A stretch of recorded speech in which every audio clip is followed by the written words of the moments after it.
Okay, so ang discussion po natin for today is ito pong sworn statement ni Mr. Ramil Lagunoy Madriaga, who is of legal age Filipino and with address at Annex 2 BJMP Camp Bagong Diwa, Taguig City.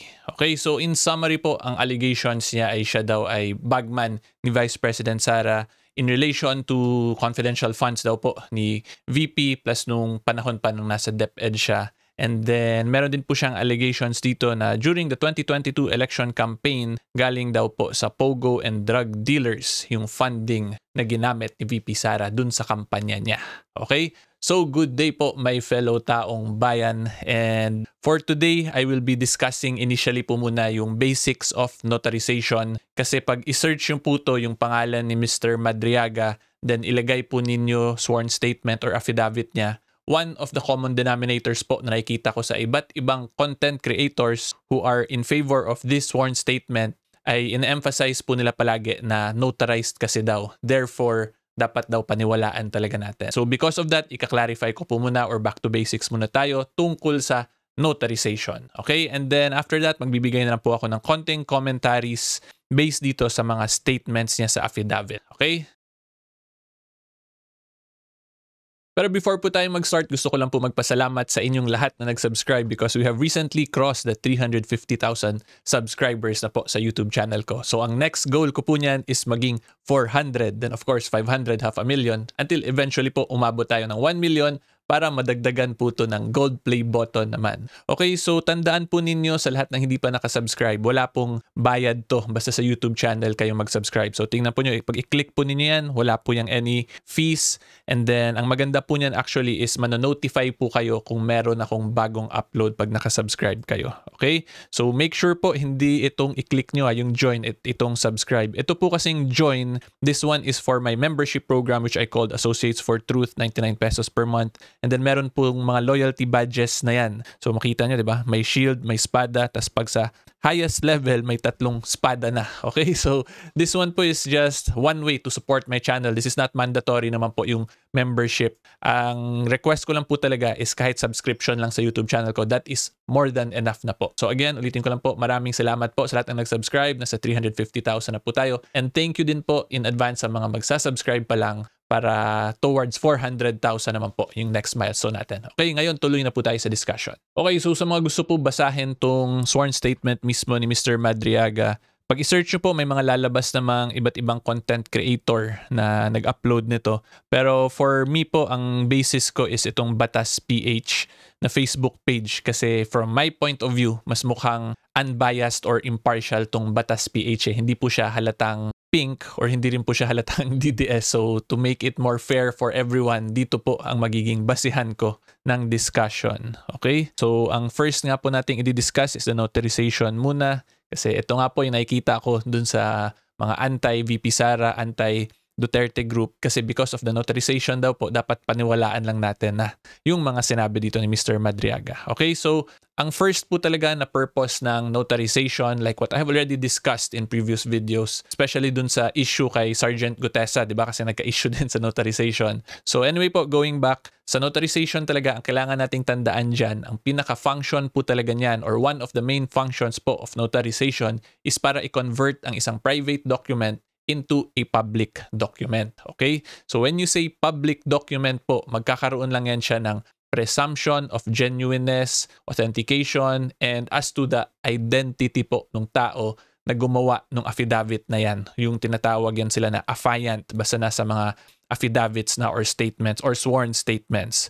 Okay, so ulitin ko lang po ang presumption lang po is the regularity as to the genuineness, authentication, and identity of the affiant or yung nagsalaysay, yung gumawa po ng salaysay. Pero there is no presumption po na lahat ng sinabi niya dyan ay totoo. Hindi po yan ganun pag ninotaryo ang isang document. Okay? So in other words po, in a sense, we can say that notarization is for convenience purposes. Para pag umabot talaga to sa korte, hindi na kailangan busisiin isa-isa. Kasi yun nga po, may presumption na genuine na siya na document na yung gumawa ng salaysay is the same person na nakapangalan dyan. At yung sworn statement po na yon ng affiant is presumed na ginawa niya yun voluntary. Okay, yan lang po ang presumption yan pag nagkaka-notarization ang isang document. It does not necessarily touch on as to the truthfulness of the statement agad. Hindi po yan automatic na porket notaryado, totoo na lahat ng sinabi. Kasi yung best example lang po na mabibigay ko dyan na another sworn statement or another notarized document po, pero alam naman po siguro natin na may mga nagdodoktor, is the statements of assets, liabilities, and net worth, SALN, di ba? So that is also a notarized document na sinasubmit po ng public officials natin sa appropriate offices nila. Pero we know naman na may iilan dyan for sure na hindi accurate or tama yung information na nalalagay dyan. Okay, so yan po ang purpose talaga ng notarization at yan po ang value pag notarize ang isang document. Notarization does not automatically equal to totoo lahat ng sinasabi. It only presumes na genuine yung pag-execute ng document, voluntary yun, and it also presumes na tama yung identity ng affiant. Okay, so hopefully mas klaro po yan. Okay, so ngayon magbigay naman po ako ng comments dito sa sworn affidavit mismo ni Mr. Madriaga. So ang una ko pong issue dito is wala siyang annexes or exhibits po na inattach dito sa affidavit niya. So I'm not sure kung ito lang ba talaga yung meron kasi ito lang yung meron sa Batas PH . Walang any annexes or exhibits. So ang point ko lang po dyan is because if you make certain allegations dito or statements, syempre you need sana documentary evidence para to clearly establish na nangyari nga yung mga bagay na yun or na ganun talaga yung credentials or qualifications mo. Like this one, sabi lang niya, I took up the College of Law from 1991 to 1995 at San Sebastian College, Manila.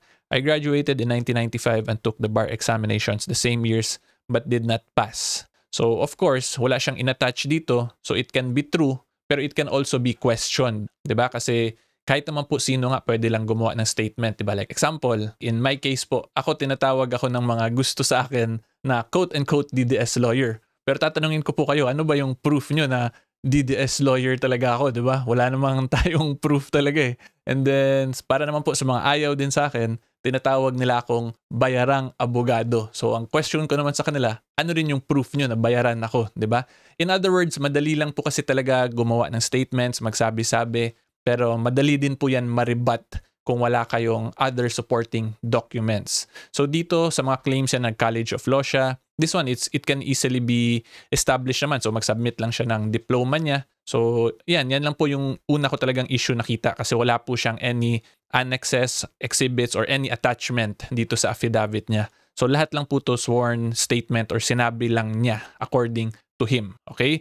And then, kung tingnan din po nyo dito sa government service niya, from 93 to 2021, I worked in the following government offices. So again, yung issue lang dito, wala man siyang in-attach na ID or kung any other document from these offices para clearly ma-establish sana yung qualification niya, diba? And then ito rin po yung isang dilemma niya dito sa at the start of the 2016 election campaign. Then Congressman Roy Logoles introduced me to the Duterte family. So si Congressman Goles, he already passed away. So hindi na rin to ma-verify, diba? So yan yung another issue. So yan po yung common theme dito sa statements lang ni Mr. Madriaga. Diba? Yan yung issues talaga at present kasi he did not provide any attachments dito. So in other words, this is his point of view which can be easily rebutted ng other party dito sa mga pinangalanan niya. Like ito, may pinangalanan siya dito na si Colonel Nolasco was one of my students. It was Colonel Nolasco who tapped the services of Colonel Raymond de la Chica to head the VP-SPG. So kung ito nga makikita ninyo, 'di ba? He is giving a conclusion from the point of view of another person, 'di ba? So katulad nung diniscuss natin dun sa ICI video, 'di ba? Pag ganyan na iba na yung tao yung nagsabi, that is already hearsay kasi hindi mo yan personal knowledge eh. Narinig mo lang yan basically from another person. So yan po yung mga issues lang naman dito. And hindi naman sa kinokontra ko lang talaga to si Mr. Madriaga ha, but I'm just being honest with all of you. Kung gusto sana nila to palakasin, it should be best kung meron pa silang supporting documents or evidence regarding this. Kasi kung i-refute lang to ni Colonel La Chica yung mga sinasabi, kung i-refute lang po ni Colonel Nolasco at Colonel La Chica tong part na to, edi questionable na agad yung portions po na to ng affidavit niya. And then meron din siya mga pinangalanan dito, yung pag-deliver. Pero again, if it will be refuted by these individuals na pinangalanan niya, edi magiging wala pong value itong statements niya. So I read actually some of this na, and then may mga specific places siyang binanggit. So ang best sana doon kung may CCTV footages, may photos, edi yun, mas mapalakas pa. And then ito, nag-usap din daw sila ni Attorney Mans Carpio according to him tungkol to sa mga magnetic lifters sa Bureau of Customs. Then may sinabi pa daw dito si Attorney Mans na do what is necessary. Diba? So kung i-refute lang yan ni Attorney Mans, edi wala na. Back to zero ulit or wala pong value kasi nagbanggaan lang yung two contradicting statements. And then somewhat similar lang din po to doon kay Congressman Zaldico. And sinabi ko nga doon sa mga later parts ng Congressman Zaldico videos ko na if si Congressman Zaldico will not go the next step, which is he will be under oath when he makes another statement, tas mag-file siya ng proper complaints in relation dun sa mga allegations niya. Pag hindi yun gawin lahat ni Congressman Zaldico, maging kwento lang po lahat ng sinabi ni Congressman Zaldico. So ganun lang din to ditong kay Mr. Madriaga.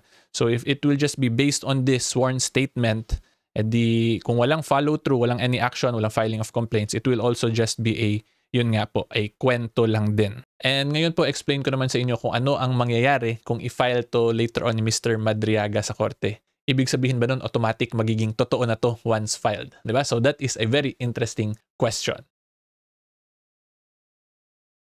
So before I answer that question po, mag-back to basics na muna tayo tungkol sa hearsay. I actually discussed this also dun sa ICI, sa recent ICI video natin. So this is still in Rule 130, Section 37 po of the 2019 Rules on Evidence. Okay, so ang sinabi kasi dito, generally an out-of-court statement is hearsay, di ba? Kahit na po personal knowledge mo talaga yung mga pinagsasabi mo, kung nasa labas po yun ng korte, nagkwento-kwento ka lang sa labas, hearsay pa rin po yun in the legal sense, di ba? Meaning pag umabot sa korte, chismis pa rin yun or maritesan lang para sa korte yun. However po, para hindi maging hearsay ang isang statement ng tao na ginawa niya sa labas ng korte, ang kailangan po niyan, he has to testify at the trial or hearing and is subject to cross-examination concerning the statement and that it must be given under oath subject to the penalty of perjury at trial, hearing, or other proceeding or in a deposition. In simple terms po, kahit na po may personal knowledge ka sa ibang bagay, pero kung ginawa mo yon sa labas ng korte, para po sa legal proceedings or sa judicial proceedings natin, hearsay or chismis pa rin po yun. At para hindi na siya maging hearsay, you have to go to court and subject yourself to cross-examination while you are under oath. Okay? So ang point ko po dito, at present, hearsay pa rin po talaga yung statement ni Mr. Madriaga considering na kahit na po he was under oath, hindi pa siya na subject to cross-examination. Okay? So yan yung first na kailangan nating tandaan. Ang pangalawa ngayon, paano na nga po kung ifa-file na sa korte? Automatic ba agad na magiging totoo na yun siya? Okay? So hindi po yun siya automatic na magiging totoo. Ang mangyayari lang po initially is mawawala na yung classification niya ng hearsay pag i-file na sa court. Kasi he will be subjected already to cross-examination. Okay? And then lalabas lang po dyan kung whether or not totoo talaga yun is once mag-undergo na po ng full judicial proceedings. Meaning, mag-undergo na siya ng cross-examination. Okay? And if he will undergo now cross-examination, tapos after nung pag-examine sa kanya, ay ang tingin ng korte, totoo talaga yung sinasabi pa rin niya, dun lang po ngayon magiging totoo yung sinasabi niya or posible maging totoo po yung sinasabi niya. Pero prior to this proceeding na cross-examine na siya, ang treatment pa rin po talaga niyan is hindi pa siya automatic na totoo. According to him pa lang po yun eh, diba? You always have to hear kasi the other side of the story in judicial or legal proceedings natin. Okay? So in simpler terms, hindi po automatic na pag-file magiging totoo na yon. It still has to undergo proper rules of procedure po sa legal system natin, which is, yun nga po, he will be subjected to cross-examination.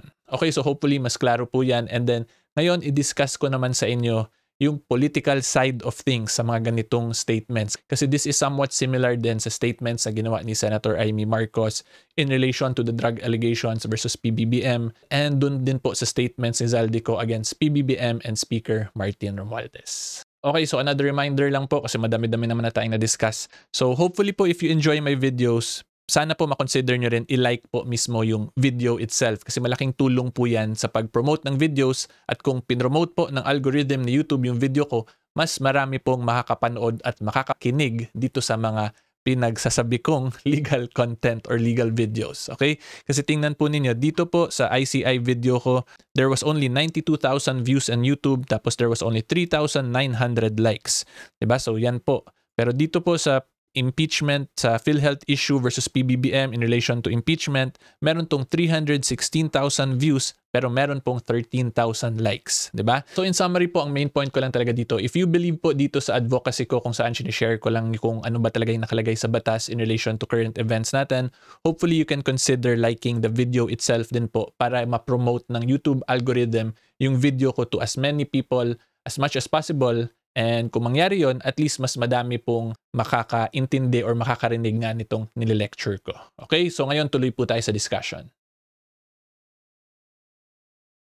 So in conclusion po, as a final reminder lang po or a word of advice to all of you po, my fellow taong bayan, ang masasabi ko lang po talaga, sa mga ganitong klaseng statements katulad nitong ginawa nila Mr. Madriaga, ginawa po ni Senator Amy against President Bongbong Marcos, ni Congressman Zaldico against PBBM and Speaker Martin, is that we should be mindful also of the character, reputation, and integrity of these individuals po who make this grabing mga allegations, okay? And the reason kaya ko po sinasabing kailangan natin tingnan lahat yon is because in the legal side of things, medyo malayo pa po yun sa katotohanan talaga kasi nasa labas pa nga sila ng korte, di ba? Wala pang actual cases filed in relation to those allegations.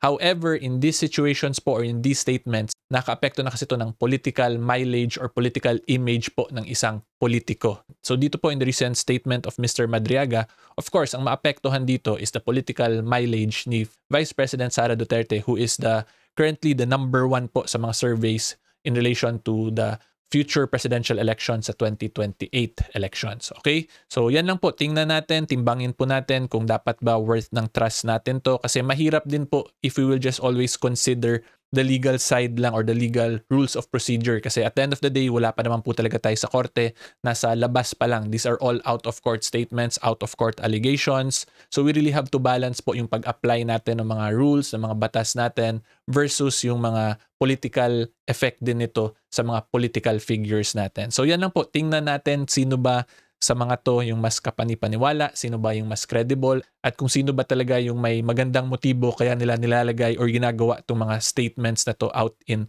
public, 'di ba? And another reminder din po natin, tingnan din po natin kung sino ba yung pinaka makikinabang when these statements or when allegations like this na out of court statements, out of court allegations na ginagawa, kung sino ba talaga ang nakikinabang. Is it the Filipino people, the taong bayan po ba, or is it their own political agenda? Okay, yan yung mga kailangan po talaga natin timbangin. So kung makita po ninyo, madami-dami po or mabigat din po yung trabaho natin as the regular members of the Filipino people, the taong bayan of the Republic of the Philippines. Kasi at the end of the day, we have to remember, sovereignty resides in all of us po, di ba? And all government authority emanates from us then. And because of that, we really have to be smart in making decisions like this kung sino yung papagkatiwalaan natin. Kasi at the end of the day po, kung ako tatanungin lang ninyo, this is related po talaga all to politics pa rin or to the 2028 presidential election. Okay, so yan din po ang isa nating kailangan tandaan at yung assignment po natin as the ordinary citizens of the Republic of the Philippines. So hopefully klaro po yan. If you like more legal videos on current events, subscribe lang po kayo sa channel ko. And until next time, see you all po. Bye-bye!